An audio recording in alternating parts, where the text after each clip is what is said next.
अलीकडच्या काळात भारत सरकारच्या मोठ्या निर्णयांबाबत समाज माध्यमांवर मोठ्या प्रमाणात चर्चा, अपेक्षा आणि अनेकदा गैरसमज परत पसरताना या ठिकाणी दिसतात. त्यापैकीच एक अत्यंत संवेदनशील आणि महत्त्वाचा विषय म्हणजे सरकारी कर्मचाऱ्यांच्या सेवानिवृत्ती वयोमर्यादेत वाढ.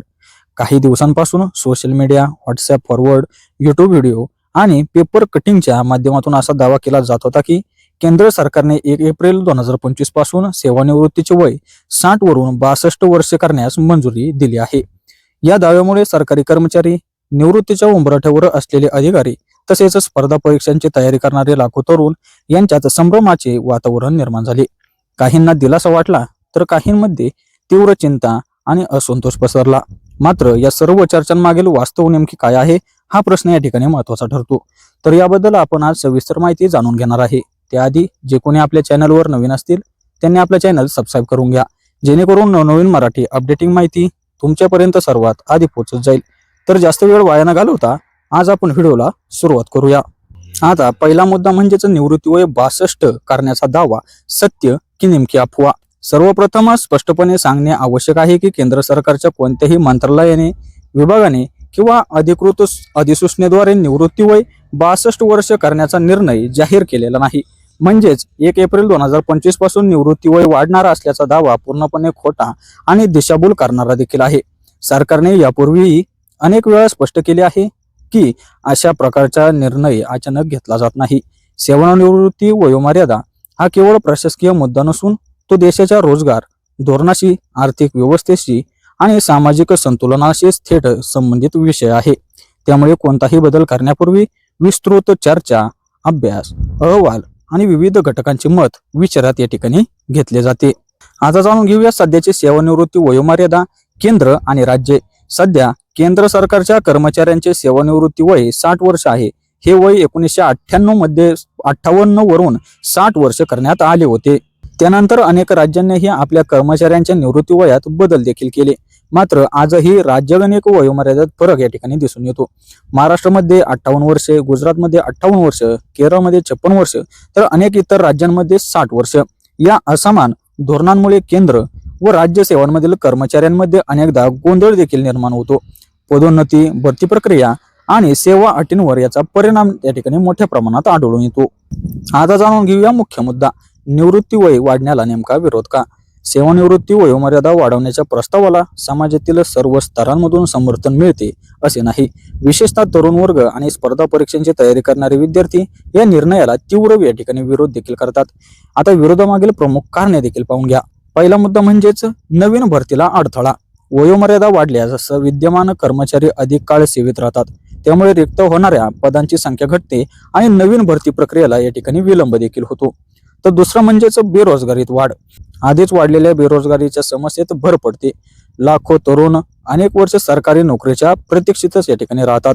आता या ठिकाणी पुढील कारण पाहून घ्या, पदोन्नती प्रक्रियेला ब्रेक. वरिष्ठ पदे रिक्त न झाल्यामुळे कनिष्ठ कर्मचाऱ्यांच्या पदोन्नती रखडतात. यामुळे कामातील उत्साह आणि कार्यक्षमता कमी होण्याचा या ठिकाणी धोका असतो. चौथे म्हणजेच आर्थिक भार. निवृत्तीच्या जवळ असलेल्या कर्मचाऱ्यांचे वेतन आणि भत्ते जास्त असतात. नवीन भरती केल्यास तुलनेने कमी वेतन द्यावे लागते. त्यामुळे वयोमर्यादा वाढवल्यास सरकारी वेतन खर्च वाढण्याची शक्यता अर्थतज्ञ या ठिकाणी व्यक्त करतात. आता पुढे जाणून घेऊया वयोमर्यादा वाढवण्यामागील समर्थन आणि कारणे काय. तर दुसरीकडे निवृत्ती वय 62 करण्याच्या मागणीमागे काही ठोस कारणेही दिली जातात. पहिले म्हणजेच वाढते आयुर्मान.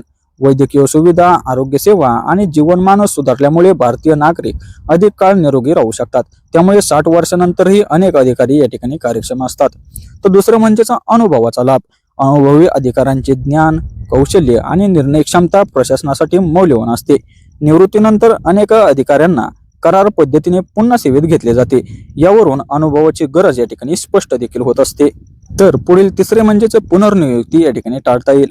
वयोमर्यादा वाढल्यास करार पद्धतीवरील पुनर्नियुक्त्या कमी होऊ शकतात. काही तज्ञांचा या ठिकाणी दावा देखील आहे. तर चौथे म्हणजेच पेन्शनवरील तात्पुरता भार देखील कमी होतो. जास्त काळ सेवा केल्यास पेन्शन खर्च काही प्रमाणात पुढे ढकलला जातो, ज्यामुळे अल्पकालीन आर्थिक ताण कमी होऊ या ठिकाणी शकतो. आता पुढे जाणून घेऊया सरकारी समित्या आणि त्यामागील शिफारसी. पंतप्रधानांच्या आर्थिक सल्लागार समितीने तसेच काही सरकारी अहवालांमध्ये कामकाजाचे वय वाढवण्याबाबत अभ्यासात्मक शिफारसी करण्यात आल्या आहेत. मात्र या शिफारसी म्हणजेच निर्णय नाहीत, ते केवळ चर्चेसाठी आणि अभ्यासासाठी मांडण्यात आलेल्या सूचना आहेत. सरकारने असे स्पष्ट केले आहे की कोणताही अंतिम निर्णय घेताना तरुणांचे हित, रोजगार संधी, आर्थिक परिणाम आणि प्रशासकीय कार्यक्षमता यांचा समतोल या ठिकाणी राखला जाईल. आता आपण या संपूर्ण गोष्टीचा आणि आपल्या संपूर्ण व्हिडिओचा निष्कर्ष काय सांगतो ते एकदा पाहून घेऊया. सध्या तरी केंद्र सरकारच्या कर्मचाऱ्यांचे सेवानिवृत्ती वय हे 60 वर्षेच आहे आणि 62 वर्षे करण्याबाबतचा दावा या ठिकाणी अफवा आहे. मात्र या चर्चेला पूर्णविराम या ठिकाणी लागलेला नाही. भविष्यात या विषयावर गंभीर विचारमंथन होण्याची शक्यता या ठिकाणी नाकारता देखील येत नाही.